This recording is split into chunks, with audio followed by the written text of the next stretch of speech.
Europe 1, il est 6h55. La question santé avec vous, Thomas Soto. Jean-François Lemoine, je vais vous avouer que comme beaucoup de nos auditeurs, j'ai découvert hier matin, en écoutant un de vos confrères, le docteur Lovenstein, qui était mon invité, qu'il existait deux types d'ordonnances, celle que l'on connaît tous et une ordonnance sécurisée. Et là, je crois qu'on a besoin de vos explications, Jean-François. En fait, il y a 5 types d'ordonnances. La première, c'est celle que tout le monde connaît, la classique, qui théoriquement doit être donnée en double. Et que vous, médecin, vous pouvez rédiger très simplement celle-là. Exactement, je peux vous faire une ordonnance sur une simple feuille de papier ici dans ce studio, à condition que figure mon nom, mon adresse, mes titres et mes codes personnels pour que l'assurance maladie m'identifie. Et évidemment que ce soit mal écrit comme c'est la tradition chez les médecins.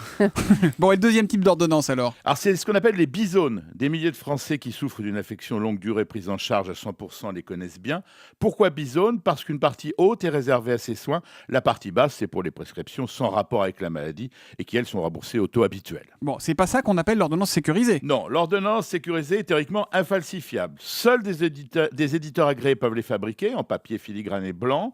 Elle comporte un numéro d'identification par lot d'ordonnance et le médecin doit indiquer très précisément le nombre de médicaments prescrits. Ces ordonnances sécurisées sont obligatoires pour la prescription et la commande des médicaments qui sont sur la liste des stupéfiants. On est d'accord, docteur, qu'en aucun cas ces ordonnances sécurisées empêchent de prescrire, hein.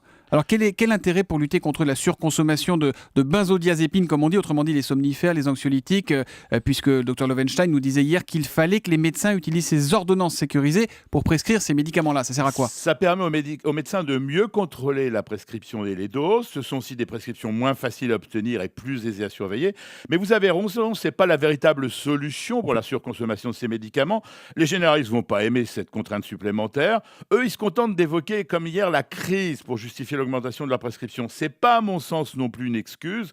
Les problèmes de sevrage que provoquent ces médicaments sont suffisamment réels et sérieux pour que la véritable solution soit donnée. Thomas, prendre beaucoup plus de temps dont ne disposent plus nos médecins, mettre en place des techniques de relaxation, de psychothérapie et de méditation pour lesquelles le médecin n'est pas formé, dont on vient pourtant encore d'avoir la preuve cette semaine qu'elle marche durablement dans le mal-être que l'on veut en vain guérir avec une pilule. Désolé Thomas, la pilule du bonheur qu'on m'en a injustement appelée un de ces médicaments n'existe pas. Eh bien, c'est noté. Merci, docteur Lemoine. On vous retrouve dimanche, évidemment, en direct dès 13h sur Europe 1 pour votre émission. Et Pourquoi, docteur? Sur le coma, là. Je fais une émission directe sur le coma. Eh bien, c'est tant mieux. Et on y sera à 13h Europe 1. Et puis, évidemment, de retour dès lundi matin à 7h-5. Bonne journée, docteur. À lundi.